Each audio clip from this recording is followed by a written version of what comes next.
Veja no ICL Notícias, segunda edição, contra a cassação, o fim da greve de fome do deputado Glauber Braga em Brasília. Articulação dos golpistas. Sóstenes Cavalcante quer mudar texto do PL da anistia para reduzir resistência no Congresso e diz que palavra final é de Bolsonaro. Golpe usando a Constituição? Tenham a santa paciência! Golpistas apelam no STF. General Braga Neto contesta vídeo usado por Xandão em julgamento do golpe. Galera, mantém!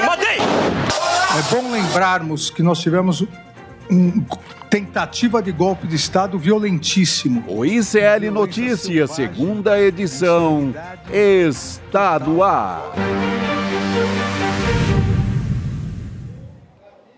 Olá, boa tarde. Seja muito bem-vindo, seja muito bem-vindo. ICL Notícias, segunda edição, está no ar. Estamos ao vivo nos canais do Instituto Conhecimento Liberta, Eduardo Moreira, no canal da Voz Trabalhadora no YouTube e também na Pop TV no Rio Grande do Sul. Nessa quinta-feira com cara de sexta-feira, claro, para quem vai folgar no feriado, né, gente? Porque muita gente vai trabalhar. Hoje eu tô com o Juliano Medeiros, a gente ficou sozinho em Acapulco, né? Ficamos, todos foram para as férias. Aliás, a gente ficou sozinho porque todo mundo foi para Acapulco e a gente ficou, né? Foi a gente ficou. A gente ficou por aqui com muita notícia. Daqui a pouquinho o Fábio Panunzio também vem fazer companhia aqui nessa mesa para conversar com a gente, atualizar de todas as notícias. Porque, aliás, em breve a gente deve atualizar a situação do deputado Glauber Braga, né? Que a qualquer momento vai deixar, não sei se vai deixar ali, né, onde ele está, no Conselho de Ética, ocupando o Conselho de Ética há uma semana, mas vai anunciar, de fato, o fim da greve de fome, né, Juliana? A expectativa é essa. Isso parece que acabou de anunciar, Gabi, acabou de chegar uma nota Neste segundo, uma nota aqui, parece que é da assessoria, não sei se do Glauber ou da liderança do PSOL na Câmara, onde ele anuncia um acordo com o presidente Hugo Motta. A costura foi feita pela deputada Sâmia Bonfim, pelo líder do PT, Lindbergh Farias. De acordo com o acordo, o caso do Glauber não será analisado nesse primeiro semestre. Houve uma plenária lá dentro da Câmara dos Deputados, onde o Glauber está fazendo essa greve de fome, que já dura mais de 200 horas, né? Bastante tempo, ele já está bastante debilitado. E fez uma reunião com seus apoiadores, com os companheiros da bancada do PSOL, de outros partidos também, movimentos sociais, com a equipe médica que está acompanhando ele, que está sendo coordenada pela ex-deputada federal, médica Maria José Maninha, e chegaram à conclusão de que esse gesto, esse passo atrás que o Hugo Motta deu, garantindo que a votação do caso do Glauber não seria feito no plenário nesse semestre, abria aí uma porta para negociar a própria natureza do processo, que, como nós sabemos, é totalmente arbitrária, totalmente insustentável. Então, boa notícia. E a gente vem falando a respeito disso aqui, né? Todos os dias atualizando essa situação. Ele está dormindo ali nas instalações, né, do Conselho de Ética, ali na Câmara. A assessoria de imprensa diz, e a gente estava conversando aqui nos bastidores antes de começar também, né, que ele está tomando só água, isotônico, enfim, não está se alimentando desde o dia 9. Que dia 9 foi quarta-feira da semana passada. Então, hoje a gente está na quinta-feira, mais de uma semana já nessa situação. Tive com ele na terça-feira, no plenário da Câmara. A gente conversou, estava com a ministra Sônia Guajajara, com a presidenta do PSOL, a Paula Corade, o deputado Ivan Valente, algumas lideranças do PSOL que ainda não tinham visitado ele até então. Quer dizer, a presidenta do PSOL já tinha ido várias vezes, inclusive, mas a ministra Sônia não tinha conseguido ir, e ela apareceu lá para prestar solidariedade. Ele já estava bem abatido, já tinha perdido 5 quilos ao longo de 6 dias, então uma perda de peso importante, né? Então, começando a sentir a saúde dele já, né? Aliás, a gente teve um pouquinho antes de a gente ter agora a nota oficial, né, o posicionamento oficial de toda a equipe do deputado Glauber Braga, a gente teve o Hugo Motta, né, o presidente da Câmara dos Deputados, falando a respeito dessas tratativas, né, dessa conversa com a Sâmia Bonfim, deputada também do PSOL, também esposa do Glauber, né, o Lindbergh Farias também participou dessa negociação toda, que é o líder do PT na Câmara dos Deputados, e ele disse justamente isso, a gente está em diálogo, avançando para o fim da greve de fome do deputado Glauber Braga, e ele disse que garante que depois da deliberação da CCJ, qualquer que seja ela, não submeteremos o caso do deputado ao plenário da Câmara antes de 60 dias, né? Então, ele também falando a respeito disso publicamente nas redes sociais e que depois desse período os deputados vão poder decidir sobre o processo, mas a gente tem aí 60 dias de acordo com o presidente da Câmara dos Deputados. Vamos falar sobre a anistia também? Vamos falar sobre a anistia. Vamos falar sobre a anistia. Outra proposta frágil, tão frágil quanto a cassação do Glauber Braga, essa tentativa dos golpistas de anistiarem não só o Bolsonaro, mas todos os arruaceiros que participaram da quebradeira lá em Brasília, né? Depois que o PL protocolou audiência, a gente tem falado muito a respeito disso, como é que tá a negociação, né? Quais que são as estratégias políticas por trás de tudo isso. O PL está dizendo agora que quer mudar o texto, né, para deixar até o conteúdo mais palatável. Só que tem uma briga ali nos bastidores, o deputado que é o líder do PL na Câmara, o Sóstenes Cavalcante, ele não está aceitando uma série de propostas também que estão sendo vistas com bons olhos pelos ministros do Supremo Tribunal Federal e pelo Hugo Motta, né, presidente da Câmara. Então, ali nos bastidores, toda a história está sendo discutida. Esse texto original, ele prevê anistia a todos que participaram do que eles chamam de manifestações, né? Em rodovias, em frente aos quartéis também, ali no entorno do segundo turno das eleições de 22. E, pela nova redação, a anistia seria para quem participou do 8 de janeiro. Tem também algumas questões envolvendo réus com menor participação em relação aos mentores. Isso tudo é muito discutido porque, se o Congresso aprova essa diferenciação, de certa forma também está reconhecendo que existe um mandante, claro, né, do 8 de janeiro. Então, tudo isso a gente vai conversar a partir de agora. A Valber Agra já está com a gente aqui? Daqui a pouquinho a gente vai ter o Valber Agra, advogado, jurista, para comentar com a gente a respeito de tudo isso, tirar as dúvidas. Tem a questão da constitucionalidade também, mas fato é que tudo isso está sendo colocado na mesa, né? Todas essas questões. Aparentemente, Gabi, eles resolveram ir para o tudo ou nada no primeiro momento, né? Colocaram uma proposta muito ampla na mesa para depois abrir uma negociação, né? Então você radicaliza, digamos assim, para depois abrir uma negociação. O projeto previa não só anistia para o Bolsonaro, para os generais, para todo mundo que tivesse participado de qualquer tipo de orquestração golpista, mas também aos participantes diretos do 8 de janeiro, como mencionou a Gabi, daqueles bloqueios nas rodovias que aconteceram na semana seguinte à vitória do presidente Lula na eleição de 2022, e também a turma que ficou acampada nos quartéis durante aqueles várias semanas, vários meses, na verdade, né? Só que ainda, além disso, o projeto também previa a anulação das multas que tinham sido aplicadas, sejam multas eleitorais, né, para quem tivesse de alguma forma feito questionamentos ao sistema eleitoral ou algum tipo de apologia, né, a essa tese golpista de que houve fraude nas eleições, mas também multas criminais, né? Dentro das penas que estão sendo aplicadas aos golpistas do 8 de janeiro, tem penas de privação de liberdade e várias penas de multas, né? Prestação de serviço comunitário, enfim. E o projeto era muito amplo, então ele anulava as multas, ele livrava a cara de quem participou das manifestações nos quartéis, livrava a cara de quem bloqueou as rodovias e transformou o país num caos durante quase uma semana, depois do segundo turno das eleições, anistiava preventivamente os golpistas do 8 de janeiro. Então eles ampliaram demais o escopo. E o STF, todo mundo disse, olha, vocês estão de brincadeira, isso aqui não passa em canto nenhum.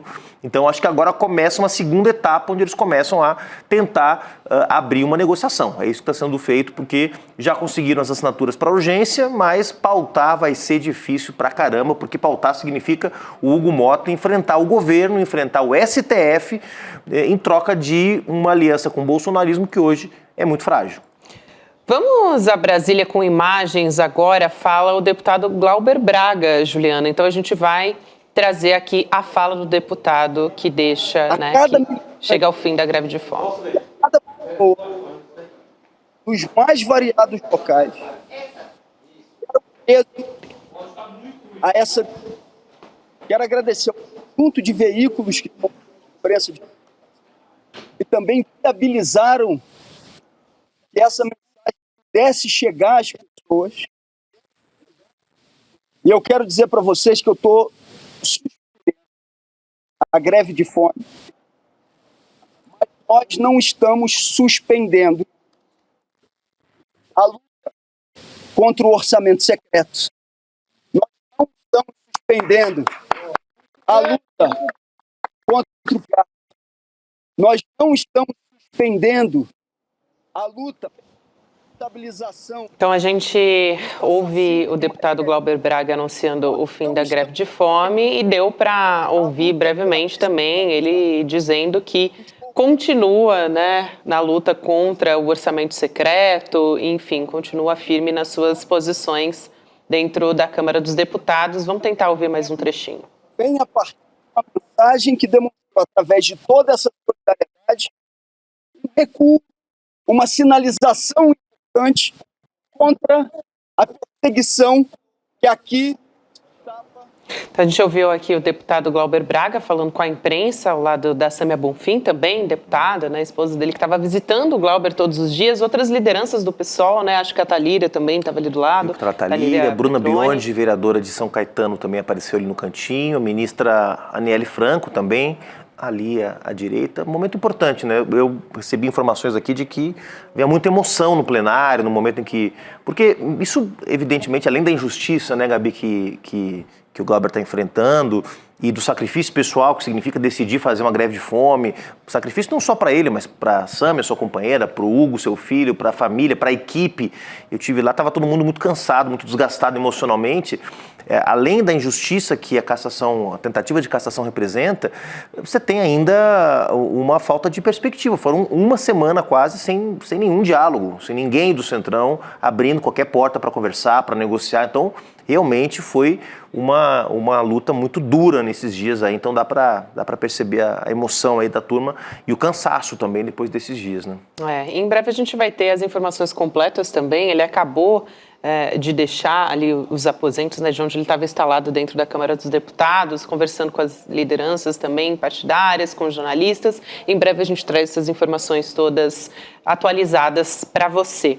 A gente vai conversar agora sim com o professor também. Eu sempre chamo o Valber Agra de professor, né, que eu sei que ele gosta e porque ele é professor. Valber, sempre um prazer te receber aqui no ICL Notícias. Boa tarde. Prazer todo meu, boa tarde a você, ao Juliano e a todos que fazem esse programa. Valber, a gente discutiu agora há pouco sobre essa tratativa entre as lideranças ali parlamentares sobre a redação do texto da anistia, junto também conversando ali nos bastidores com o ministro do Supremo Tribunal Federal. Qual que é a ideia dessa nova redação? Que haja um atenuante de 1/3 a 1/6 da pena, só que em contrapartida, contra os líderes pesaria um agravante. Eu pergunto em relação a isso, Glauber, porque uma nova lei ela só poderia retroagir em benefício de um réu, né? Então, os beneficiados, eventualmente, seriam as pessoas, os executores de menor importância, vamos dizer assim, do 8 de janeiro. Não poderia, por exemplo, atingir Bolsonaro. Olha, isso daí a gente tem que ir com muito cuidado. Por quê? Primeiro que ou é constitucional ou não é constitucional a anistia. No meu entender, é flagrantemente inconstitucional. Então, não discuto sobre isso. Flagrantemente constitucional. Há já pleitos, já casos no STF, antecedentes, inclusive o do ex-deputado Daniel. Então isso daí para mim é muito claro, depois nós podemos explicar. Não precisa de lei para fazer isso. Por quê? Porque a questão dos atenuantes e dos agravantes já está no Código Penal. Então isso daí não sei por que não aplicou. Então veja, eu tinha uma dosimetria penal, porque eram 5 crimes, apliquei essas dosimetrias, dura, mas apliquei. E agora você pode, através de embargos ou de outra peça recursal, tentar diminuir essa pena, mas fazer uma lei, por hipótese alguma, porque já está aí, está no Código Penal. Artigo 59, circunstâncias atenuantes e agravantes do Código Penal. E não resolveria, né? Esse novo texto não resolveria essa questão da inconstitucionalidade, né? Como vem alegando uma parte dos parlamentares também. Vamos lá. Por que é inconstitucional? Primeiro, que é uma anistia para se furtar a uma sanção de ordem legal. Ou seja, eu não estou fazendo anistia porque é uma política criminal de longo prazo, não. Eu estou fazendo anistia porque eu quero me furtar a aplicação da lei penal. Primeiro. Então, isso configura o quê? Abuso de poder na sua modalidade de desvio. Então, é um abuso de poder muito claro. Segundo, há uma pessoalidade. Não é impessoalidade, é pessoalidade. Por quê? Todo mundo aqui sabe quem seria ou quem será o maior beneficiado dessa pantomima. Terceiro, ela é inconstitucional porque ela viola cláusulas pétreas. Ela vai de encontro ao regime democrático e vai de encontro ao artigo 5º, inciso 44, que diz bem claro, é inafiançável e imprescritível,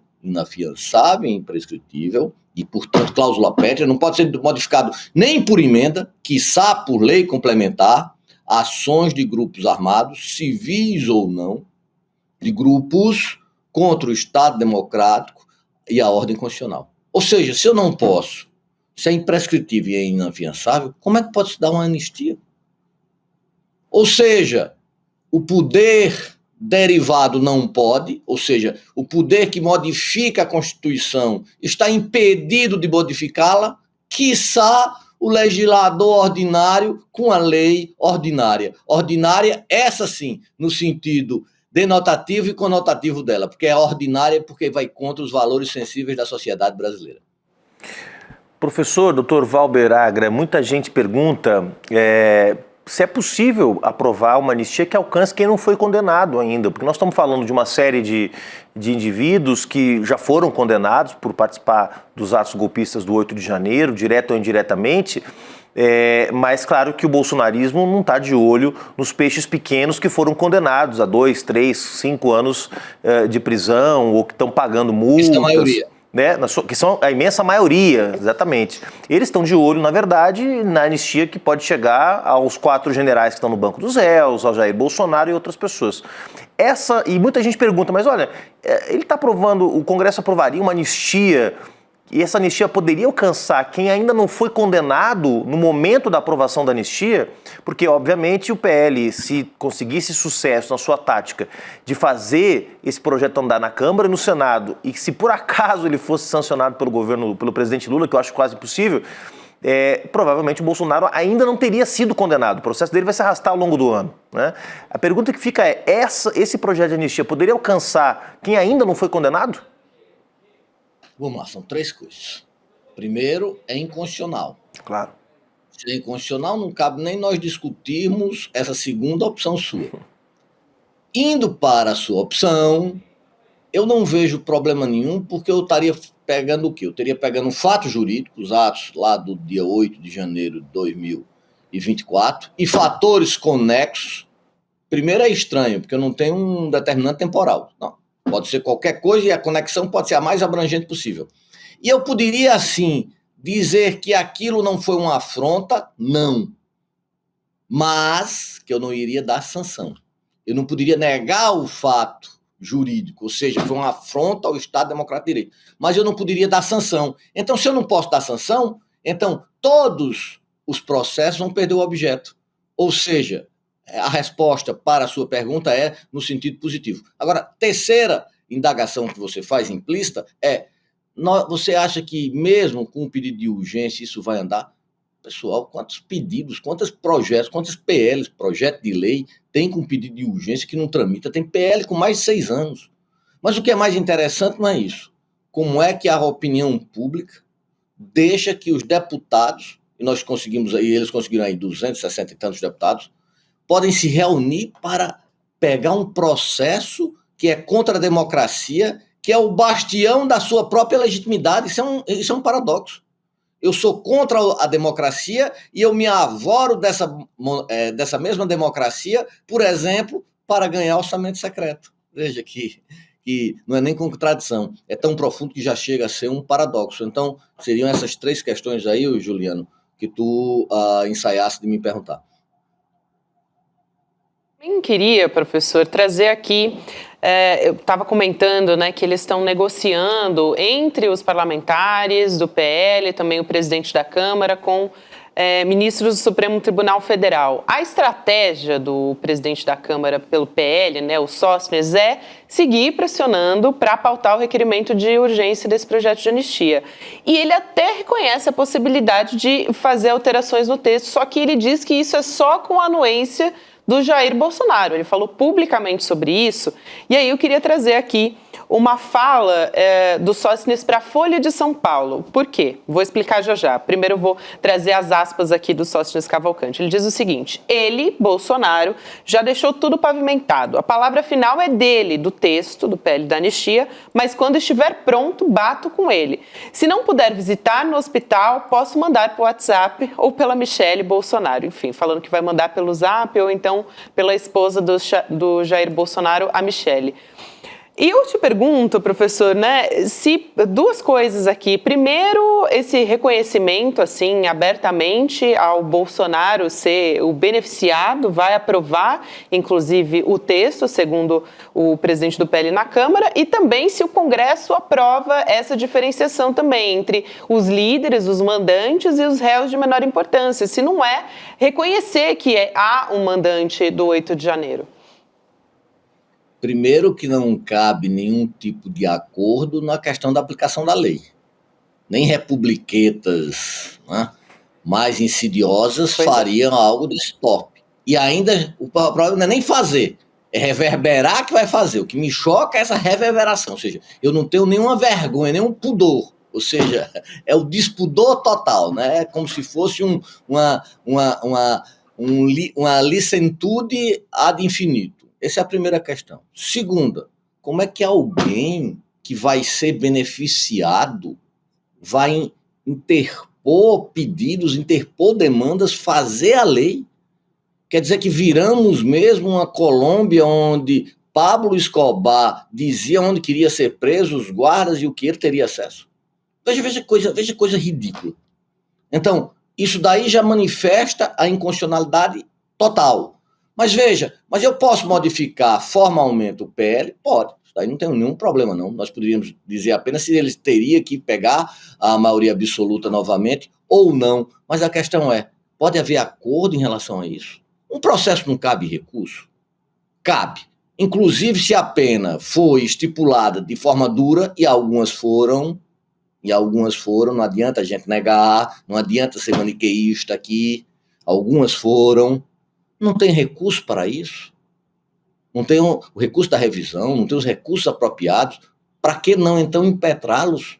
Para que entrar, então, a partir de um lapso temporal, pronto, a partir de amanhã, quem não foi condenado, eu vou dar essas benesses. E quem foi condenado, eu vou entrar com revisão, que é um recurso na instância criminal. Veja, mas o fato de alguém por si só dizer que vai fazer uma lei para se enquadrar para ele, é algo revoltante, digno da Primeira República. Eu acho que nem a Primeira República nós tivemos um despudor, e permita-o esse eufemismo, despudor a esse quilate.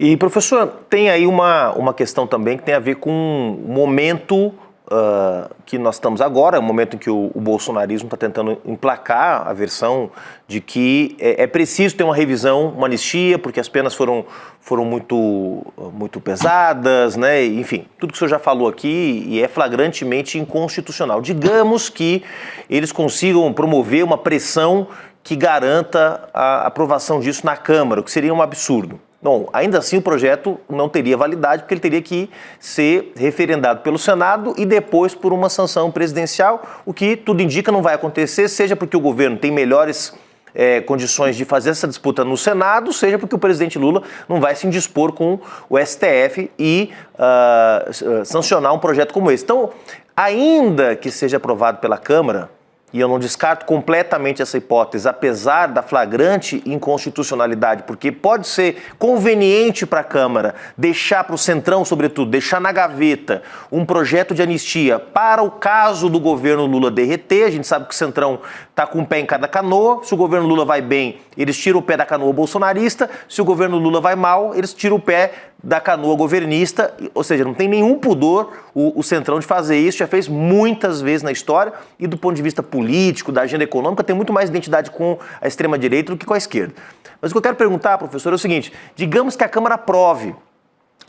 A inconstitucionalidade já poderia ser levantada no Supremo ou a lei teria que ser aprovada como um todo, ou seja, votada também no Senado e sancionada e os seus efeitos validados para daí então um partido ou um deputado ou uma liderança questionar no Supremo com uma DI, por exemplo, né, uma ação direta de inconstitucionalidade. Ou seja, já poderia ser questionada a constitucionalidade já na primeira etapa da aprovação da lei na Câmara ou teria que esperar todo o processo ser concluído? Bela pergunta, Juliano. O controle de constitucionalidade ele pode ser repressivo, ou seja, depois da lei é 99%, mas pode ser preventivo. E nesse caso, há uma possibilidade de ser preventivo. Ou seja, qual seria o melhor momento para isso ser feito? Quando o presidente Hugo Mota pautasse. Por quê? Ele não é crassamente inconstitucional, ele não fere vários dos princípios, não está aí bem claro dizendo que ele está sendo moldado como uma vestimenta para alguém que foi denunciado, que é réu num processo. Isso não é claro para todo mundo? Então, isso é manifestamente inconstitucional. Então, um processo manifestamente inconstitucional que fere a cláusulas pétreas, que são cláusulas pétreas? São aquele núcleo valorativo, aquele núcleo duro da Constituição que não pode ser modificado nem por emenda. Então, se por emenda já seria discutível, imagina o flagrante de inconstitucionalidade que será o que seria por uma lei ordinária. Então, respondendo a tua pergunta de forma bem objetiva, o momento ideal, já avanço, seria quando o presidente Hugo Mota pautasse, mas acredito que o presidente Hugo Mota não fará esse erro tão crasso. Valber, eu também quero aproveitar a sua presença aqui, professor, porque terça-feira a gente vai ter o julgamento da segunda turma, do núcleo 2, né, pela primeira turma por tentativa de golpe. Então, vai ser analisada essa denúncia da PGR contra essas 6 pessoas que fazem parte deste núcleo agora, que a gente está chamando de núcleo 2, ou então núcleo de gerenciamento de ações. A gente tem aqui alguns personagens, o Silvinei Vasquez, que era diretor da PRF, também o Mário Fernandes, general da reserva, Felipe Martins, ex-assessor de Bolsonaro, o Marcelo Costa Câmara, coronel da reserva, que está aí na tela também. A gente tem a Marília Alencar, que era da Polícia Federal, e Fernando Oliveira também fazendo parte, então, da parte que atuava no Distrito Federal. Eu pergunto, aliás, queria comentar aqui para quem está nos assistindo, que no Em Detalhe de terça-feira a gente traz um perfil de cada um desses elementos do Núcleo 2 para quem estiver interessado. Qual a expectativa em relação a esse julgamento? A gente teve agora, com o Bolsonaro e os demais também indiciados, por 5-0, a maioria da primeira turma, então, aceitou a denúncia da PGR. A expectativa é a gente ter também esse mesmo caminho de 5-0? Veja só, alguns incautos, ou que não querem ver o que é autoevidente, diziam que não há provas, que houve um parcelamento da denúncia, que nós chamamos fatiamento, mas realmente houve. Mas houve para quê? Para garantir uma maior celeridade. Mas as provas são tão abundantes que eu posso fatiar a denúncia, que eu posso dividir a denúncia sem que vá haver um caput diminutio, uma diminuição de forma bem explícita na questão valorativa das provas. Esse segundo grupo houve uma sequência, há provas, como digo mais uma vez, em todas as sequências muito graves, muito objetivas. Você tem provas documentais, você tem provas testemunhais, você tem quase confissões, porque tem agravações, há muitos vídeos, há tudo. Então, eu não tenho a menor dúvida que a primeira turma vai manter o mesmo resultado por unanimidade de 5-0 nesse julgamento de terça-feira. E veja, o julgamento ele foi fatiado, ele foi dividido, por quê? para se garantir uma maior celeridade nesse julgamento. Há algum prejuízo para a defesa? Nenhum. O que a defesa quer? Quando não se tem argumentos e se ainda quer atuar naquele processo, opta para, na linguagem jocosa, o juiz esperneandi. O que é esse juiz esperneandi? Alegar que não há devido processo legal, alegar que não há contraditório, alegar que não há devida ampla defesa. Mas como não há tudo isso? Quanto tempo se passou investigando isso? Veja, quanto tempo se passou investigando isso? Todas as decisões que eles tentaram para não receber a denúncia, como óbvio a defesa da denúncia, todas, sem exceção, já tinham sido antes decididas ou pelo plenário do Congresso, do STF, ou pela própria primeira Câmara. Na maioria dos casos, pelo plenário, para deixar muito claro, para legitimar e para dizer que o devido processo legal é atingido. Mas só um detalhe. Veja a fragilidade da defesa. Eu não nego os fatos. Eu não nego. Eu digo, não, estou sendo perseguido. Mas e os fatos? Não, os fatos estão aí. Alguém vai dizer que não houve uma tentativa de golpe? Não, foram tomar um cafezinho com tantos atos, com tanta barbaridade, com tanta simetria, com tanta organização, com tanto dinheiro jorrando, e ainda há de se dizer que não foi nada. A coisa é muito difícil. Racionalmente é difícil. Nós temos que partir para outro patamar da irracionalidade. Na racionalidade e a racionalidade jurídica, pior ainda, Gabi. Professor, obrigado demais. Sempre um prazer te receber aqui, Dr. Valber Agra. Um grande abraço e até a próxima. Semana que vem a gente deve conversar muito ainda, né, no julgamento do Núcleo 2. Prazer inteiramente meu. Juliano, um abraço. E agora eu entro na minha Páscoa. Um abraço. Entramos. Boa Páscoa, professor. Bom feriado. Até mais. Fábio Panunzi hoje aqui com a gente. Eu vou entrar na minha Páscoa também. Bom demais te receber aqui, meu querido. Juliano, tudo bem? E vou liberar Juliano Medeiros. Hoje é dia de aula. Professor também. Os aluninhos estão esperando, mas olha, semana que vem, já anunciando aqui para toda a nossa audiência do CL, semana que vem, de segunda a sexta, aqui na bancada, com vocês. Substituindo. Eu chego, você sai. É pessoal isso, Juliano? Nada pessoal.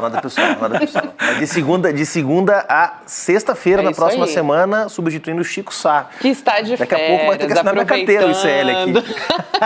Eu acho engraçado essa situação, porque o Juliano normalmente é fonte, né? É a primeira vez que eu sento com o Juliano assim numa mesa, ele na condição de colega meu, sabe? Olha só. Ainda sou um pouco fonte às vezes. É verdade. Gente, bom feriado. Boa Valeu, aula. Juliano. E até semana que vem. Semana que vem a gente está de volta aqui, Firmes e Fortes, mas Fábio Panunzi vai me fazer companhia nessa quinta-feira, que todo mundo já saiu de feriado, mas a gente está aqui. A gente está aqui ainda, compromisso com a notícia, hein, Fábio Panunzi? Exatamente. Vamos nessa aqui. Ô, Vivi, esse assunto... Gabi, a Vivi é de manhã. Desculpa, gente, a gente a força do hábito, confunde. Né? A gente sempre se confunde. Eu também já chamei a Vivi de Gabi. Eu sei, tá tudo em casa. Ela ficou pé da vida. Eu não fico, não. Olha só, bom, eu acho que ainda vai ter muita história nessa questão da anistia, porque hoje entrou na parada um personagem que é um personagem conhecido da crônica política brasileira, que é o Temer. O Temer é um golpista. Só que a proposta que ele apresenta é uma proposta curiosa, porque no momento inicial, é que essas coisas nunca são o que parecem, né? Muito mais tratando do Temer, que é um sujeito muito dissimulado, a gente nunca sabe o que ele está... E faz muita estratégia política ali no bastidores, né? Ele é um jogador, a gente nunca sabe exatamente o que ele está pensando. Só que ele apresentou uma proposta que eu acho palatável. Eu tenho certeza que não vai ficar assim, entendeu? Por quê? Porque a proposta é de redução das penas para os bagrinhos lá. Acho que cabe a discussão, entendeu? Existe mesmo um inconformismo entre a opinião pública brasileira, o Supremo pode sim reconsiderar, tem instrumentos para isso, mas isso não resolve o problema do Bolsonaro. E o Temer sempre esteve ao lado do Bolsonaro em todas as situações até agora. Então, estou estranhando essa participação dele. Eu quero ver, pela primeira vez na história, um golpista do Brasil confrontar outro. Estou para ver. Essa daí é novidade, né? É. Ontem a abertura do ICL Notícias segunda edição tinha uma chamada ali do nosso Oliveira falando de golpista para golpista. Exatamente. Daquele tom que só o Oliveira sabe fazer, não vou nem me atrever aqui a entrar nessa. Hoje no ICL, gente, eu lembrei que o Barão de Tararé, né? De onde nada se espera, daí é que não sai nada mesmo. Exatamente. A gente continua aqui falando de anistia, né, Panunzio? agora há pouco o Valber Agra explicando para a gente. Eu acho que o assunto, assim, a manchete, vamos dizer, com o professor Dr. Valber Agra é inconstitucional, então não há o que se discutir sobre essa questão da anistia. E acho que é fundamental, né, a gente continuar falando a respeito disso, porque agora o que se quer é dizer que seria um texto com uma redação mais palatável. E ele disse, olha, essa questão do tempo das penas já até existe um dispositivo a respeito disso, né, do ponto de vista da legislação. Então não sei nem o que se está discutindo a respeito disso. Pois é, a Constituição tem lá um artigo, que é o... Eu não sou advogado não e respeito demais o Valber Agra, mas é só preciso lembrar aqui que tem um artigo na Constituição, que é o 37, que fala que não tem possibilidade de você fazer nada pessoal. Um dos fundamentos é o da impessoalidade. Como é que você faz um projeto de anistia para beneficiar uma pessoa, né? E com o Bolsonaro ainda, segundo o Sóstenes Cavalcante, iria aprovar o texto, né? Passaria por ele, então... Pois é, passa pela mão do anistiado, a anistia, né? É uma anistia muito encomendada, é a anistia de uma nota só. É isso, como diria Carolina Brígido, que vem aqui daqui a pouco, é uma lasanha de absurdos, é absurdo, muitas camadas de absurdo. Mas aí tem um problema, por quê? Porque se o Congresso leva isso avante, vamos dizer que ninguém sabe o que é o Hugo Mota ainda, não deu tempo de descobrir o que é, mas ele hoje entrou em campo, né, também, mais uma vez, aí como fiador de uma proposta nova aí que a gente não conhece exatamente o que é. Mas qualquer coisa que passe por indultar um comportamento criminoso desses núcleos que a gente está vendo aí, o que já foi denunciado e a denúncia foi aceita, tem Bolsonaro, Braga Neto e Companhia Limitada, e esse segundo núcleo, que é o dos executores, né, que vai entrar agora na semana que vem, vai ser apresentada a denúncia. Essa gente é uma gente que estava fazendo um plano e executando para matar o presidente da República, para sequestrar e envenenar um ministro do Supremo, na operação que foi deflagrada. Tinha gente posicionada em Brasília, armada, com carros do Exército lá de Goiânia, do batalhão lá dos Kids Pretos e tudo mais. E, então, realmente não cabe. Como diz o doutor Valber Agra, a defesa nem refuta mais a tese de que não houve, né? A gente fica ali em discussões preliminares e eu acho que os advogados, inclusive, já jogaram a toalha, sabe, Vivi? Eu acho que pode já ser jogaram a toalha. que agora eles querem atenuar, né, essas penas. Então estão tentando apelar para dizer que ou que não houve mandante, né, que é uma questão. O povo enlouquecido do nada tirou a ideia de ir fazer o que fez. Ou né? que não tinha nada a ver com o assassinato, que são as questões mais graves ali que estão sendo colocadas, né, no entorno da trama golpista. Você sabe que eu acho que esse golpe de Estado aqui no Brasil é talvez um movimento de insurreição mais bem descrito do mundo inteiro em todos os tempos, porque se sabe exatamente tudo o que aconteceu. A investigação da Polícia Federal, os documentos que foram levantados, né, provenientes muitas vezes de quebras de sigilo de telefone celular, tudo isso é tão robusto que a história todo mundo conhece, é por isso que não dá para contestar, né? Então, enfim, é isso aí, Vivi, vamos chamar Guilherme Amado aqui com a gente para falar a respeito da anistia do Congresso. Também a gente está sabendo de como está o presidente Lula a respeito disso por meio dos auxiliares. Guilherme Amado traz apuração para a gente, né, Amado? Boa noite para você, querido. Bem-vindo. Boa noite, Gabi. Boa noite, Panunzio. Boa noite, comunidade. Guilherme. Todos aí em casa comendo chocolate já? A gente ainda não. Chocolate não dá, né? Não, comunidade. Estão aí. Estou perguntando a comunidade. Chocolate não dá, porque 190% de aumento, esse ano vai ser racionado o chocolate. Ai, né?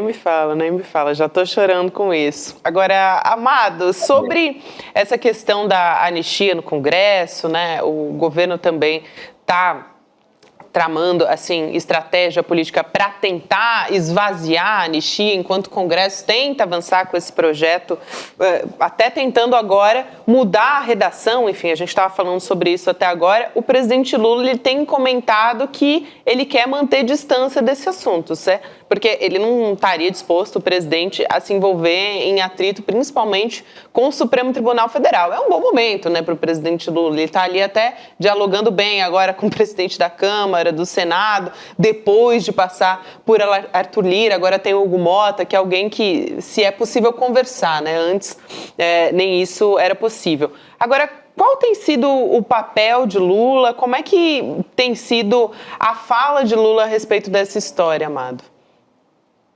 Ele é contra, claro, ele acha o que os ministros dele vêm dizendo é a opinião dele, ele acha um absurdo, ele lamenta que haja um número expressivo de integrantes da base dele que tenham assinado o pedido de urgência, mas vamos entender um pouco essa decisão do Lula de não se envolver nesse debate.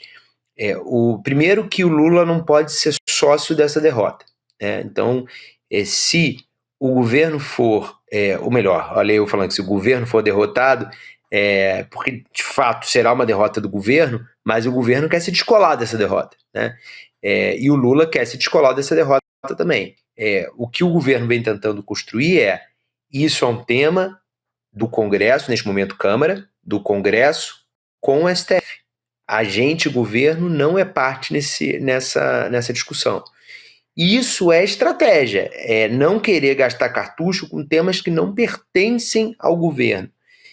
Aí você talvez esteja pensando, mas como não pertence ao governo? Se foi um governo que foi eleito para enfrentar a extrema-direita, para salvar a democracia, como assim? Aí é o seguinte, é inteligência política, é claro que é um tema do governo, mas o governo não vai publicamente puxar para si esse tema, porque não quer ser sócio da derrota, como eu falei, e segundo, por estratégia. Se quem quiser admoestar o governo, quiser cutucar o governo por alguma razão, perceber que é um tema de governo, vai fazer.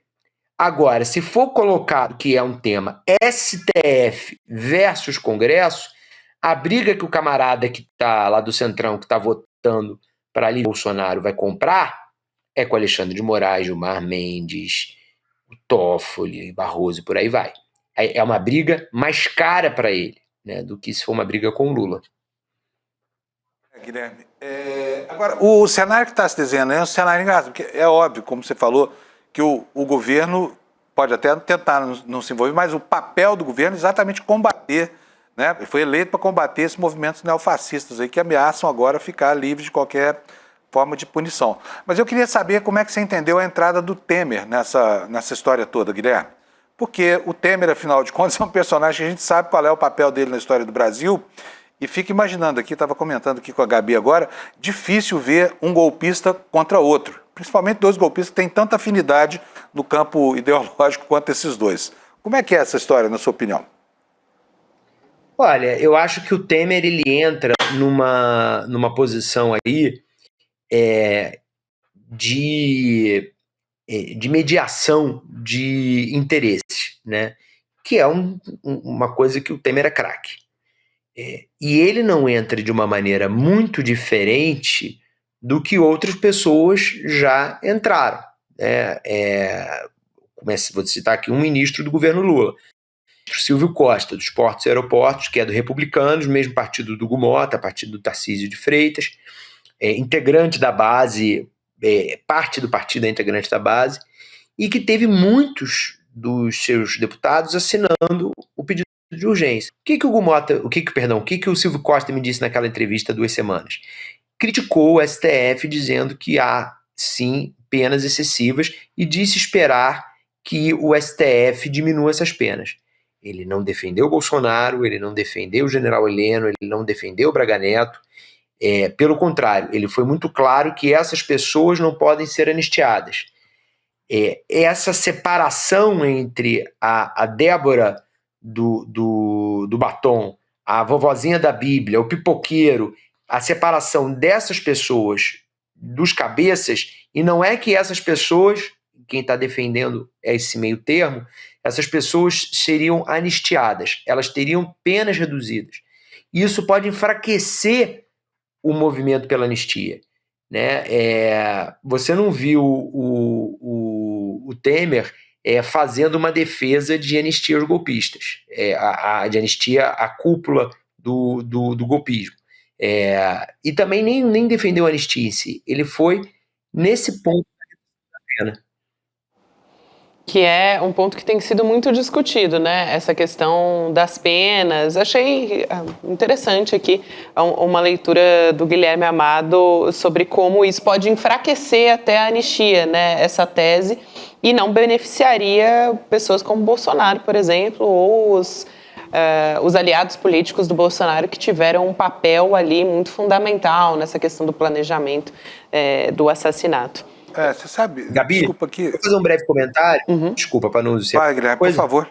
Depois eu falo, não tem problema. Não, um breve comentário, porque a gente vai acompanhar, certamente nos próximos meses, esse tema da anistia, ele se desenvolvendo legislativamente, ou, se não prosperar legislativamente, no que o STF vai fazer. Para entender exatamente as diferenças e o que a gente pode aprender com a história, eu fui reler alguns capítulos do 5º livro do Hélio Gaspari, da coleção sobre a ditadura. O 5º livro é o livro que mais pega o governo Figueiredo, fala muito de anistia, que é um tema que o Gaspari pincela um pouquinho quando ele começa a apresentar o Golbery e o Geisel no 3º, mas o 5º é que ele trata disso. E o Gaspari mostra que o tema da anistia foi evoluindo muito ao longo da discussão. A anistia proposta inicialmente pela sociedade civil, que foi como você começou, pelo movimento feminino pela anistia, era uma anistia aos perseguidos políticos. Não era nem aos guerrilheiros, nem aos torturadores. Depois se incluiu os guerrilheiros. E aí, aos 45 do segundo tempo, e principalmente nos anos seguintes da aprovação da anistia, os militares conseguiram colocar eles próprios na anistia. Então, vai ser um tema em evolução, né? O que a gente aqui, como sociedade, tem que ficar vigilante? Que seja qual for a evolução, eu não acho, minha opinião, que tenha que ter perdão a nenhum golpista, nem a Débora do Batom. Lamento, Débora do Batom era maior de idade, se não comprovou que estava insana, é responsável pelos atos dela, e ela participou, sim, de um ato golpista. Topo discutir se a dosimetria da Débora do Batom está certa. Agora, também, voltando ao ponto que eu acho inegociável, da mesma maneira que Débora do Batom tem que ser punida de alguma maneira, tem que ter punições muito altas aos cabeças do golpe. Os cabeças do golpe, esses sim, tem que ter punições exemplares e pedagógicas. Essa turma tem que ficar muitos anos na cadeia. Não são 2, 3 anos, não. É ficar muitos anos, respeitando o Estatuto do Idoso, no caso dos mais velhos, mas, se necessário for que os mais velhos também fiquem até ali a reta final das vidas deles, isso, historicamente, sociologicamente, é fundamental para o Brasil. Vamos ver a experiência peruana ali, o quanto talvez a democracia peruana que está lutando aí para sobreviver, talvez a prisão do Fujimori seja o que esteja fazendo a democracia peruana ainda perdurar até agora. Vai lá, Panunzio. Não, o Guilherme já, sem querer, já falou. Eu também acho que esse processo da anistia começa de um jeito e vai acabar de outro, né? Se acabar em perdão vai ser muito ruim para a história do Brasil, porque vai servir como um incentivo mesmo para quem, como a Débora do Batom e os outros todos, né, que inclusive os que lideraram esse movimento, acham que as instituições brasileiras são brincadeira e vão continuar brincando com elas, é o que vai acontecer. Se houver uma punição rigorosa dos mandantes lá, porque os magrinhos já estão sofrendo, sabe? Pode-se discutir, como o Amado bem falou aqui, a dosimetria, mas eles já estão sendo punidos, eles estão presos há meses, né? Alguns estão lá há mais de 2 anos. Então, para eles já está vigorando o castigo. Agora, eu tenho a impressão que vai faltar nessa discussão, viu, Amado e Gabi, é uma pena adicional por terem manipulado as mentes dessa gente, sabe? Que muitas vezes, como, não sei se a Débora sabia ou não, tinha consciência ou não da gravidade do que estava fazendo, mas eles foram altamente manipulados para estar ali em Brasília, né, naquela condição horrorosa em que chegaram. E aí a culpa por esse estado de coisas é de quem? De quem os colocou ali.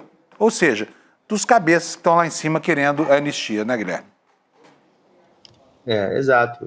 Eu acho que eu sou contra perdoar qualquer golpista e não perder de vista os cabeças. Esses têm que receber penas exemplares. É isso, exatamente, Guilherme Panunzio. Eu queria também trazer uma outra questão aqui desse rolo envolvendo a ABIN, né? A gente teve hoje o depoimento na Polícia Federal do diretor-geral da ABIN, o Luiz Fernando Corrêa. A PF está apurando se ele obstruiu as investigações sobre a ABIN paralela, né? Que funcionou ali durante o governo Bolsonaro. Ele também é suspeito de ter autorizado uma operação de espionagem sobre autoridades do Paraguai. E a PF ouviu também o Alessandro Moretti, que é o ex-número 2 da ABIN, que foi demitido pelo presidente Lula em janeiro de 2024. Segundo a Folha de São Paulo, gente, é importante trazer essa informação aqui de bastidor, porque o presidente Lula recentemente teve uma conversa ali no Palácio do Planalto com o Luiz Fernando da ABIN e também com o diretor-geral da Polícia Federal, o André Rodrigues. E, segundo a Folha, essa reunião foi bastante tensa. Queria também saber quais informações o Guilherme Amado tem a respeito dessa história, né? Porque, afinal, o presidente Lula continua com o diretor-geral ali, né, o presidente da ABIN, que está prestando depoimento à Polícia Federal. Vou trazer um bastidor exclusivo aqui, que eu só vou publicar amanhã na coluna lá no Platô, antecipo aqui no ICL. Olha só. O Rui Costa criticou para o Lula o Andrei Meirelles, diretor da PF. Andrei Rodrigues? Não foi... Andrei Rodrigues, desculpa, Andrei Meirelles é um jornalista. Nosso amigo. O Andrei Rodrigues, nosso amigo Andrei Meirelles. O Andrei Rodrigues não foi a primeira crítica nesse governo que o Rui Costa fez ao Andrei. Houve outros momentos naquela disputa pela PF, entre PF e GSI, sobre a segurança presidencial. O Rui Costa já tinha criticado a postura do Andrei. Depois, quando Rui Costa, foi alvo de uma operação da Polícia Federal lá na Bahia, pela Superintendência da Bahia, ele também criticou o comando atual da PF e, nesse momento, criticou para o Lula, dizendo que a PF expôs o governo ao colocar permitir o vazamento, né, a suspeita do Rui Costa de que teve algum tipo de anuência da cúpula da PF nesse vazamento, de um relatório que criticava e levantava suspeitas contra o atual comando da ABIN, que é um cargo de governo. Vamos lembrar que a ABIN está submetida atualmente à Casa Civil, né? A ABIN saiu do Gabinete de Segurança Institucional e é submetida à Casa Civil. Então, o Luiz Fernando Corrêa se dirige ao Rui Costa. Desde o início dessa disputa entre ABIN e Polícia Federal, o Rui Costa tomou o lado do Luiz Fernando Corrêa e foi o grande afiançador da permanência dele no governo, né, quando houve vários integrantes do governo que chegaram a defender a substituição dele por um outro nome. Mas o comportamento dele, pelo que se tem notícia, comportamento mesmo, né, assim, de comportamento reativo em relação às investidas da Corregedoria, não é isso, Guilherme? Me parece que houve mesmo momentos de muito mal-estar, reuniões em que ele teve uma postura refratária. Então, me parece que o indiciamento dele é certo, né? Resta saber agora o que o governo vai fazer com um funcionário de uma posição tão importante, né, respondendo formalmente a um processo na condição de indiciado, né? Eu acho assim, se a PF tiver a certeza técnica que tem que indiciar, não é o governo que tem que virar para a PF e dizer que não tem que indiciar. Uhum. Isso seria interferência, e interferência pouco importa se é de Bolsonaro no chefe da PF dele ou se é do Lula no chefe da PF atual. É errado. Então, a decisão é da PF, não é do Rui Costa, não é do Lula, é da PF. O que, como você colocou, Panunzio, a decisão política de manter o Luiz Fernando é do governo. Agora, se o Lula usar a régua que ele usou com o Juscelino Filho, ele vai esperar ver o que o Ministério Público Federal vai fazer. Né? Ele não vai tomar decisão agora apenas pelo indiciamento. Talvez tenha aprendido com o desgaste que sofreu em virtude do Juscelino, que talvez seja melhor ele afastar e a pessoa responder fora do cargo. O problema é que essa história de responder fora do cargo, eu tô para conhecer algum nome que tenha voltado para o cargo quando foi inocentado. Pois é. Não, tem então, assim, o Henrique Argrives. Tem uma foi eleito. Hã? O Argrives, lá no governo Sarney, lembra? No governo Itamar, aliás. O Argrives eu aprendi, eu não lembro, mas eu aprendi do Argrives. Tem o Lula também, né? O Lula, quando o processo dele acabou, não levaram para frente, ele voltou para o cargo eleito. Mas é completamente diferente. Eu acho o seguinte, o que tem que, nesse caso, talvez o governo, para tomar uma decisão de manter ou não manter o Luiz Fernando Correia no cargo, tenha que ele, o governo, se imiscuir um pouco para entender o inquérito, se tem ali uma forçação de barra da Polícia Federal pela disputa das corporações, ou se teve, de fato, alguma cruzada de linha indevida por parte do Luiz Fernando Correia. Porque ter uma má vontade com o trabalho da Corregedoria é uma coisa. Destruir prova é outra, né? Eu não acho, enfim, não sou advogado, não sou jurista, mas o pouco que eu entendo desse assunto, eu acho que má vontade com a Corregedoria não configura obstrução de prova, né? Obstrução de investigação, desculpa. Já destruição de provas, sim. Então, o governo tem que entender exatamente o que tem de prova para esse indiciamento. Tem substância? Não tem? Antes de tomar essa decisão. Posso dar tempo de fazer mais uma perguntinha para o Guilherme aqui? Vamos lá. Está fora da nossa pauta aqui, mas eu acho que o Guilherme está inteirado disso, porque o assunto está na ordem do dia aí, que é a história do... Gente, me deu um branco aqui, ó, eu fazia pergunta aqui para o... Vamos que eu te ajudo. Tá, me ajuda aí. Segura na minha mão que eu te ajudo. Sobre o escândalo lá do Grampo Paraguai. De vez em quando dá isso, né? Sim. Mas que tem tudo a ver com essa história. Né? Tem tudo a ver com essa história, porque são os mesmos protagonistas e o Lula se reuniu com a equipe dele para cobrar esclarecimentos sobre o que é isso, né? Porque, num primeiro momento, o governo tenta transferir a responsabilidade disso, inclusive sobre a execução para o governo Bolsonaro, mas parece que não é bem assim, né, Guilherme? E as coisas ficaram muito mal paradas com o Paraguai, que é um parceiro respeitável do Brasil, né? Enfim, e é um país vulnerável, que é um país de poucos meios e que depende muito do Brasil. Mas tem um monte de coisa esperando para saber o que foi que se passou aí. E o Paraguai está muito mal-humorado, porque isso paralisou, inclusive, as negociações em torno da renovação do contrato da Itaipu Binacional e não me parece que tenha tido nenhuma solução para isso. Acho que o governo finalmente despertou para o fato de que tem que oferecer alguma explicação razoável para isso e se livrar, inclusive, da responsabilidade por estar espionando o vizinho, né? Porque essa história surgiu a partir do depoimento de um servidor, né, de um servidor da ABIN, e aí o hackeamento nessa história veio à tona sobre o hackeamento de autoridades do Paraguai a partir desse depoimento, né? E também está no âmbito da investigação da Polícia Federal, se o Amado quiser completar aqui. Então, só fazer um comentário, eu entendo o esperneio. Quando eu falo esperneio, não estou desmerecendo a reclamação do Paraguai, ele está certo de fazer isso, como nós estivemos certos de nos insurgirmos contra a espionagem no governo Obama da NSA, né? A gente está certo, o Paraguai e nós estávamos certos nessa situação.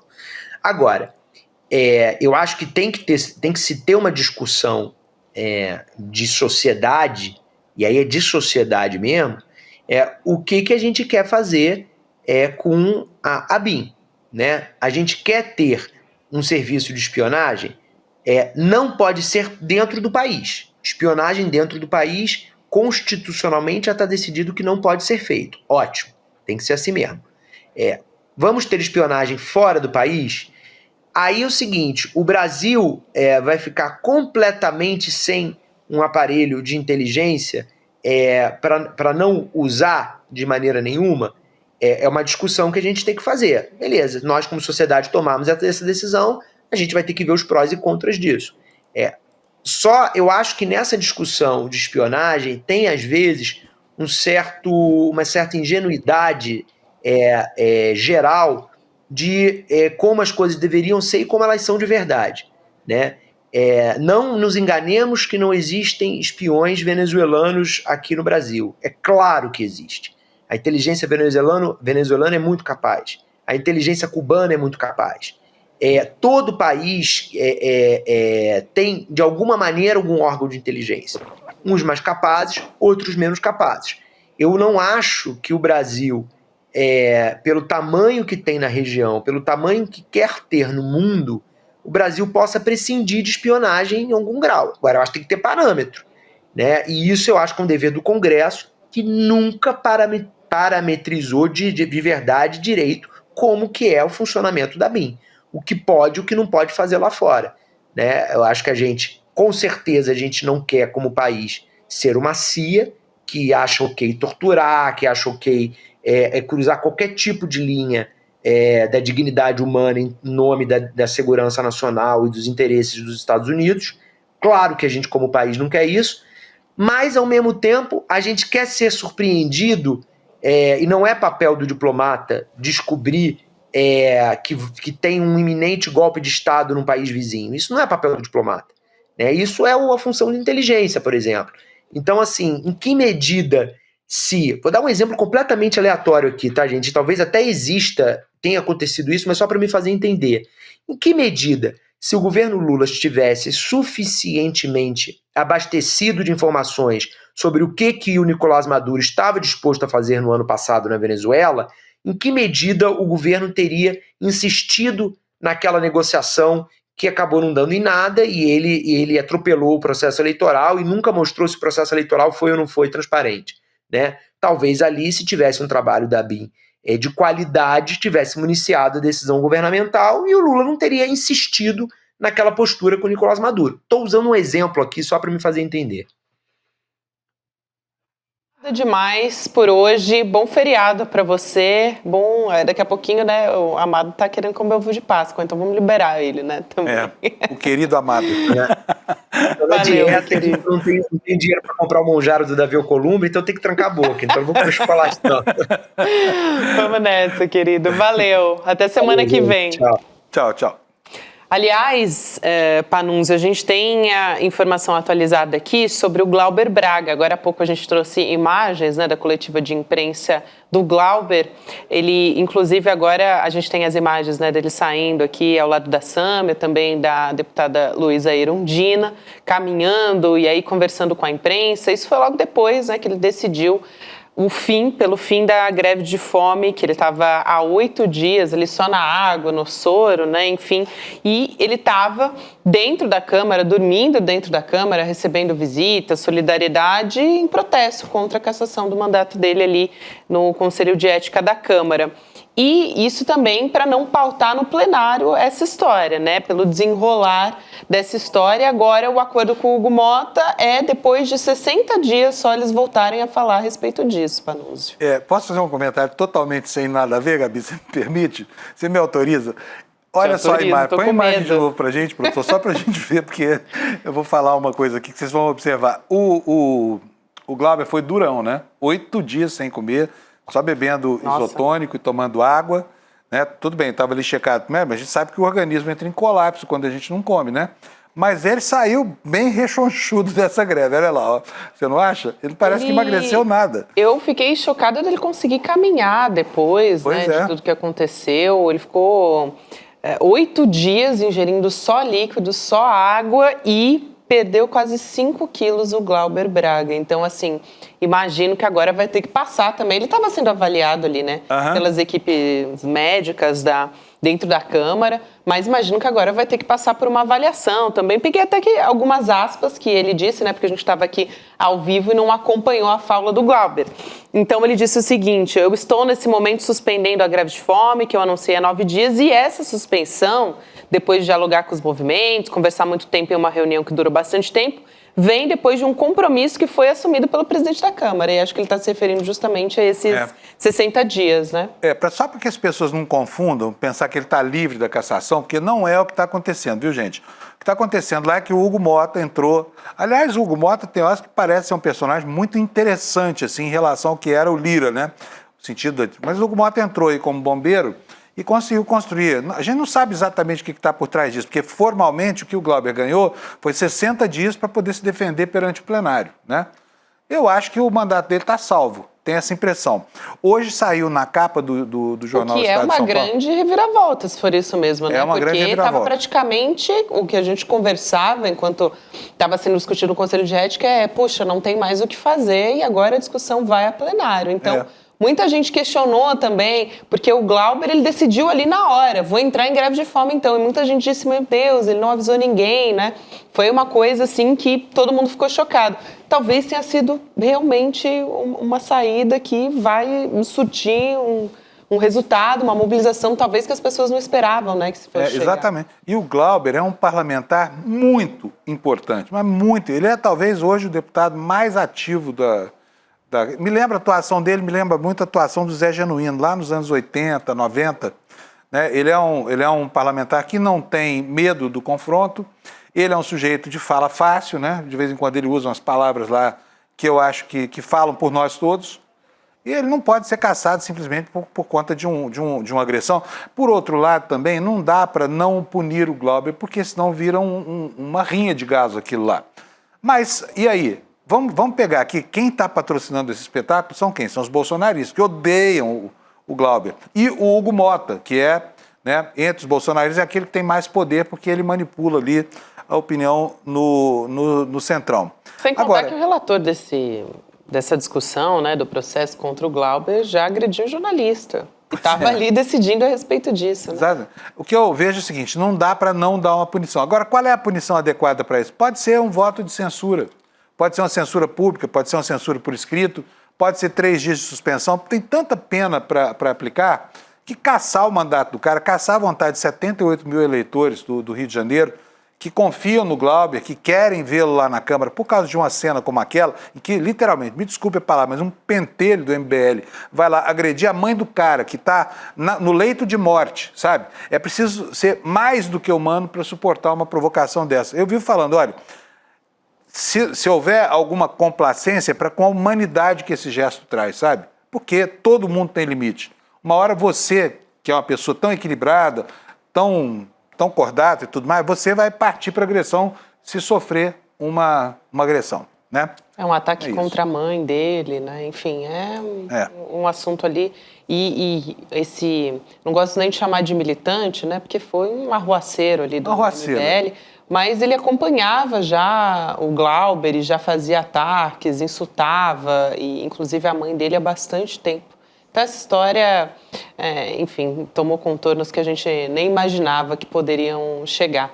Mas enfim, a gente tem agora a saída do Glauber, né? E a gente também espera que ele se restabeleça. Parece que está bem, claro, mas ninguém fica 100% depois de 8 dias ingerindo só líquido, né? Então a gente continua acompanhando essa história.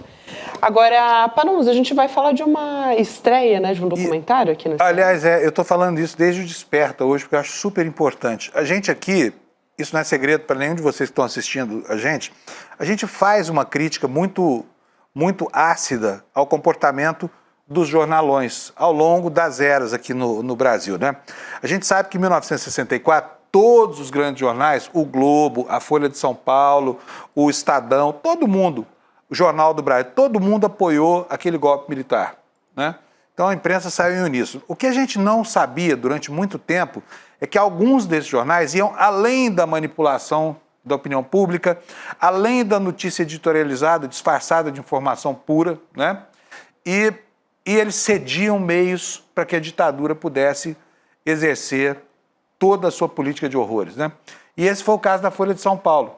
É um caso que é comentado assim, a boca pequena, todo mundo, mas a Folha de São Paulo... E aí tem as fotografias, tem o material gráfico que leva a esse período aí, mostrando como é que o jornal foi muito além do apoio tácito por meio das suas posições e matérias, né, cedendo meios para a ditadura militar. E a gente vai exibir aqui no ICL, no dia 27, às 8 horas da noite, um documentário que você não pode perder, porque esse documentário vai te dar a exata noção de como é que foi o comportamento desse jornal. Um comportamento que é um comportamento muito marcado, né? e que, olha, não é papel de jornal nenhum, tá? Apoiar uma ditadura militar que, inclusive, censurava o próprio jornal. Como é que a gente pode entender uma coisa dessa? Vou chamar aqui um trailer, e já aviso para você que está assistindo aqui, que é super fácil, você não pode perder esse evento, não é só para os apoiadores do ICL, é para todo mundo. Então você que não apoia o ICL não tem problema nenhum. Vai lá, porque é uma aula de história num documentário muito bem produzido, com vários testemunhos, com documentos mesmo da época, e que vão mostrar como é que foi a desbragada atuação do jornal Folha de São Paulo, que depois teve um período, né, um período de aposta na democracia, mas isso é depois. Vamos ver o trailer desse documentário? Vamos ver. Se abriu o caminhão da Folha tipo baú e de lá saíram numerosos agentes. Toda ditadura militar sempre tem suporte empresarial, porque esses interesses estão sempre em comunhão. Se sabia que a Folha de São Paulo apoiava o governo ditatorial.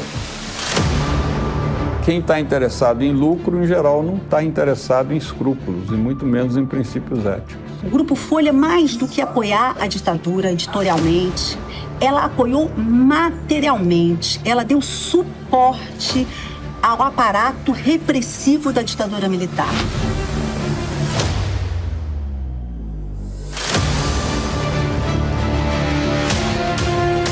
Era um jornal do DOI-CODE. Ninguém contou, eles falavam ali pela linha editorial, pelo jeito como eles tratavam as notícias referentes à repressão política. O pessoal da polícia chegava e punha o revólver em cima da mesa.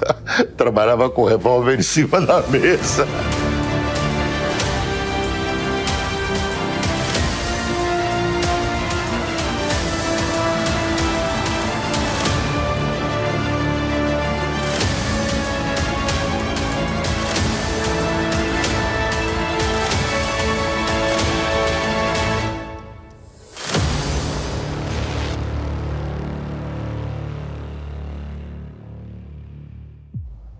Pois é muito importante levantar esse tema, tá? Essa história precisa ser contada, né, Gabi?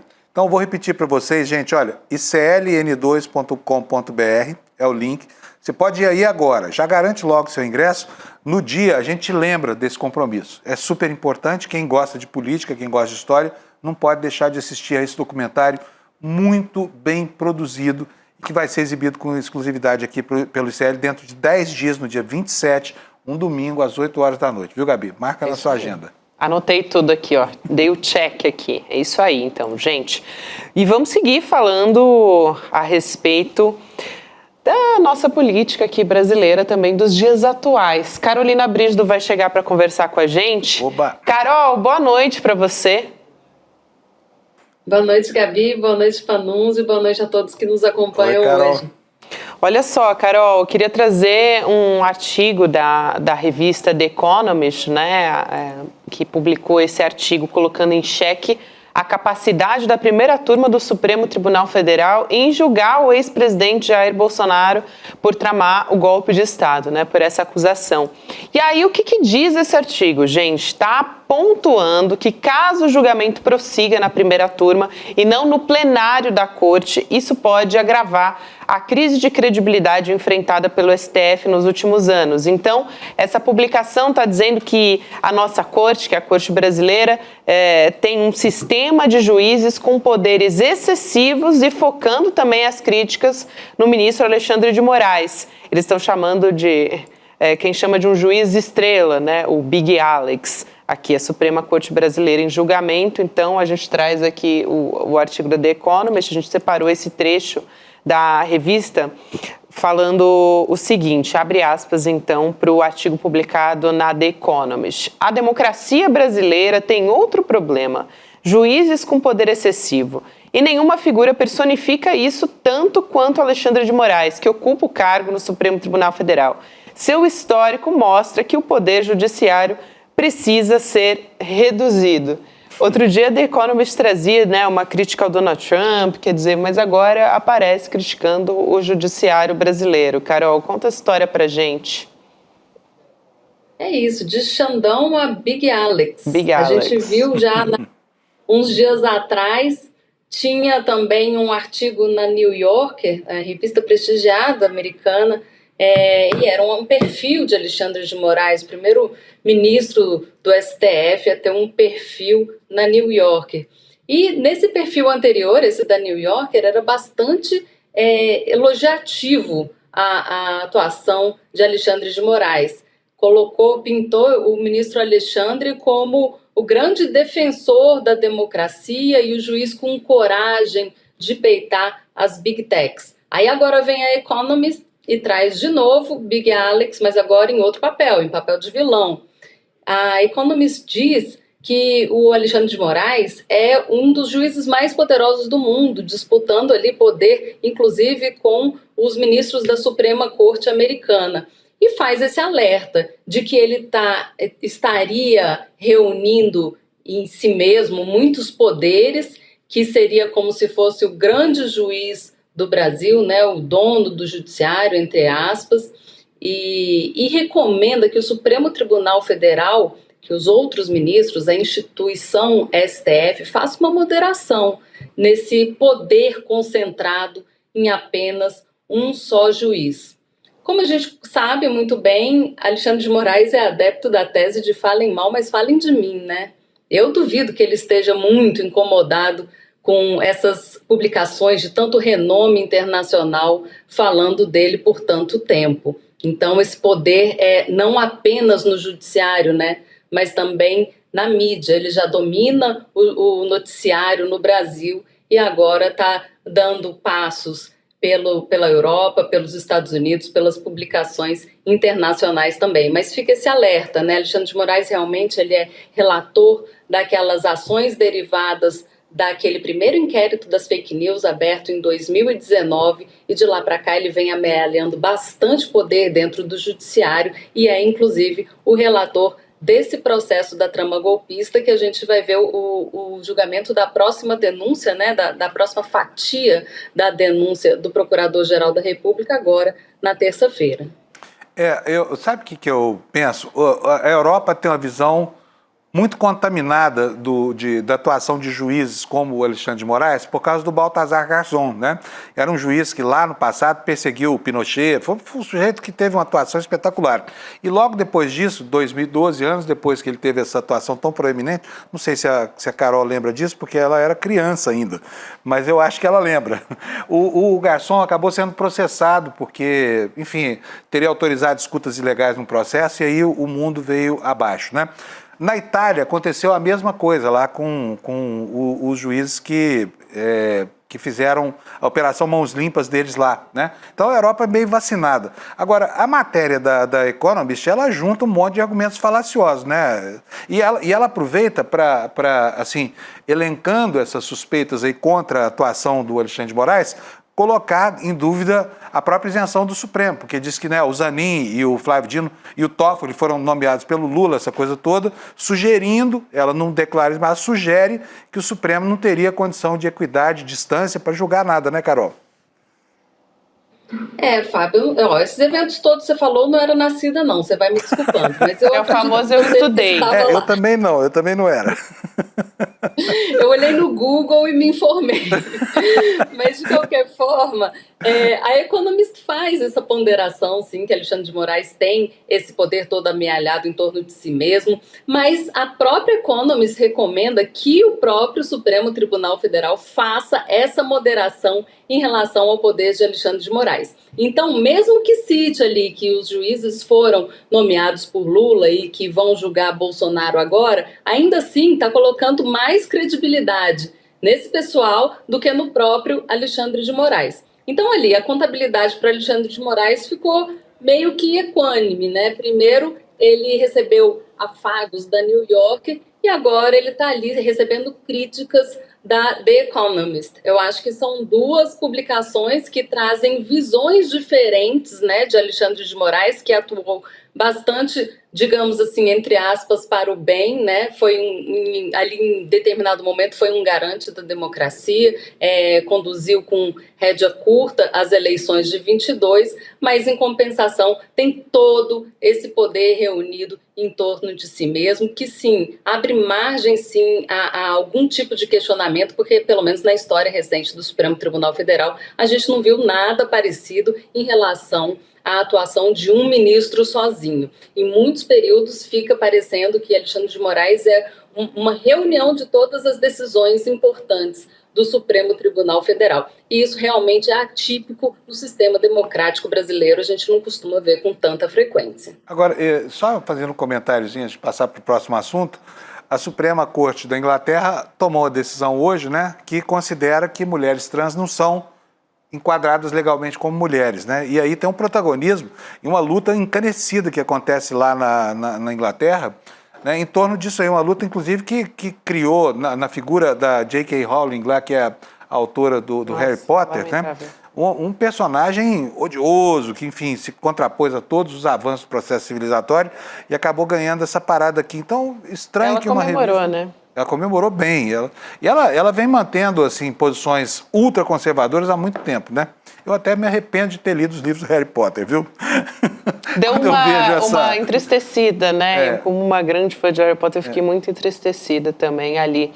Ela dizendo, né, comemorando essa história. Ela também publicou uma foto depois, enfim. Ela falou nessa tweetada aí, né? Para não esquecer, não venha, vou usar uma palavra mais civilizada, não venha bulir com uma mulher escocesa, que foi o que ela disse nessa tweetada aí. Então, é estranho um jornal de um país que tem a Suprema Corte capaz dessas coisas criticar um juiz que tem sido o grande garantidor de uma democracia jovem do Ocidente, no qual está inserido o contexto, inclusive da Inglaterra, lá o país onde está situado o jornal. Obrigada por essa observação também, Panunzio.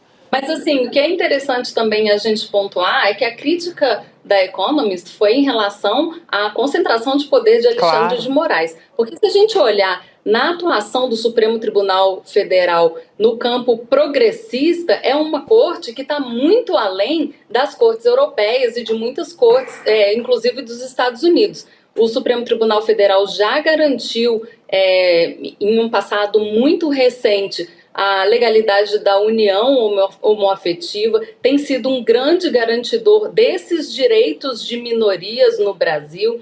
Então, assim, essas causas todas de costumes, digamos assim, o Supremo Tribunal Federal, digamos que não tem como criticar, né, ali os países do exterior, nem países europeus e muito menos países, os Estados Unidos, né? Então, eu acho que tem uma diferença, né, entre a atuação do Supremo Tribunal Federal no campo dos costumes e na área criminal, que a gente vê também que é uma atuação bastante recente do Supremo Tribunal Federal. Não tem esse histórico no STF. Exato, Carol.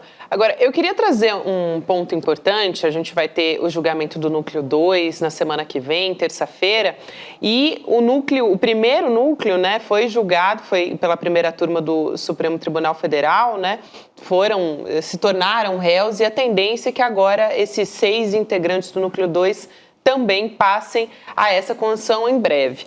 Mas a gente tem a defesa do general Braga Neto protocolando um recurso no Supremo Tribunal Federal, gente, questionando aquele vídeo que foi exibido pelo ministro Alexandre de Moraes, falando nele mais uma vez. A gente comentou muito a respeito do didatismo, né, de como foi didático esse vídeo que o Alexandre de Moraes trouxe, mostrando como é que foi a atuação das pessoas para dizer, olha, não foi um passeio no parque, não eram só senhoras segurando Bíblias, as pessoas estavam ali agredindo, quebrando, enfim. Esse vídeo aconteceu ali durante esse julgamento, né? Foi mostrado pelo Alexandre de Moraes e, inclusive, o Braga Neto foi um dos réus, né? Do que foram tornados réus nesse primeiro núcleo que foi julgado. Inclusive, a gente está mostrando agora aqui na tela esse vídeo que foi exibido pelo Alexandre de Moraes. Os advogados, a defesa do Braga Neto, está dizendo que esse vídeo não trata só do 8 de janeiro e que tem imagens que não são objeto da denúncia oferecida pela Procuradoria-Geral da República. E o Alexandre de Moraes justificou que esse material trata de fatos públicos e notórios, pontuando que o Código Penal permite ao juiz utilizar fatos notórios e públicos. Eu achei É tão importante o uso desse vídeo, cara, eu queria te ouvir rapidamente a respeito disso, porque o 8 de janeiro e também o que os envolvidos querem fazer acreditar é que foi um acontecimento isolado. E não, e eu acho que o Alexandre de Moraes foi muito didático em trazer o quanto tiveram vários acontecimentos que levaram até, culminaram no 8 de janeiro, mas o golpe não foi ali exclusivamente o que aconteceu no dia 8 de janeiro, né? Gabi, é uma tentativa, digamos que desesperada das defesas, porque Braga Neto não foi o único acusado a ter levantado essa questão. Os advogados têm argumentado o seguinte, que esse vídeo foi mostrado sem que a defesa soubesse, ele não estava dentro dos autos das investigações, então as defesas não tinham se preparado para confrontar esse vídeo juridicamente, e aí por isso ele não poderia ter sido mostrado e querem com isso anular ali aquela sessão que transformou os acusados em réus. Isso é para quê? Para ganhar tempo, para tentar de alguma forma conseguir tumultuar mesmo o processo e também ter um tipo de, como se fosse assim, uma argumentação para a própria plateia de Bolsonaro. Olha, a gente está tentando de um tudo, mas o Supremo Tribunal Federal não abre brecha para que a gente se defenda. O que a gente viu não é exatamente isso, né? Alexandre de Moraes mostrou esse vídeo como um mecanismo, uma ferramenta didática para as pessoas entenderem que aquilo, como disse a Gabi, não foi um passeio no parque, não tinham só senhoras segurando a Bíblia, muito pelo contrário, tinham pessoas ali imbuídas do desejo de quebrar tudo e de tomar o poder.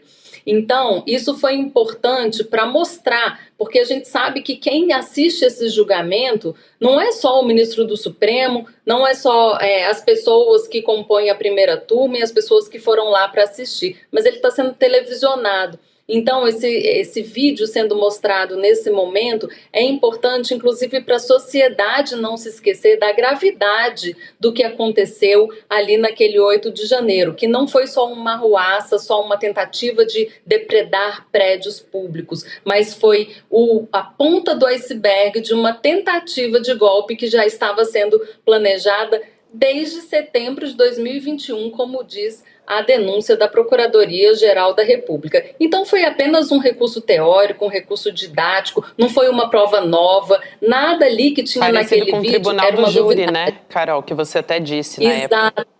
Exatamente, o Tribunal do Júri ele usa bastante desse recurso, né, de mostrar vídeos, de mostrar imagens para convencer o corpo de jurados da culpa daquele acusado. Agora, nesse caso, não foi para convencer o corpo de jurados, foi para lembrar a sociedade, os ministros presentes, a plateia presente, a imprensa, de que aquilo não foi uma coisa tranquila que pode ser esquecida. É isso, Carol. Obrigada demais por hoje. A gente se vê na terça-feira, no dia do julgamento. A gente se encontra aqui de novo, querida. Bom trabalho por aí. Aliás, bom descanso, né? E na volta, bom trabalho. Boa Páscoa também, viu, Carol? Felicidades para vocês e bom programa. Beijos. Obrigada, querida.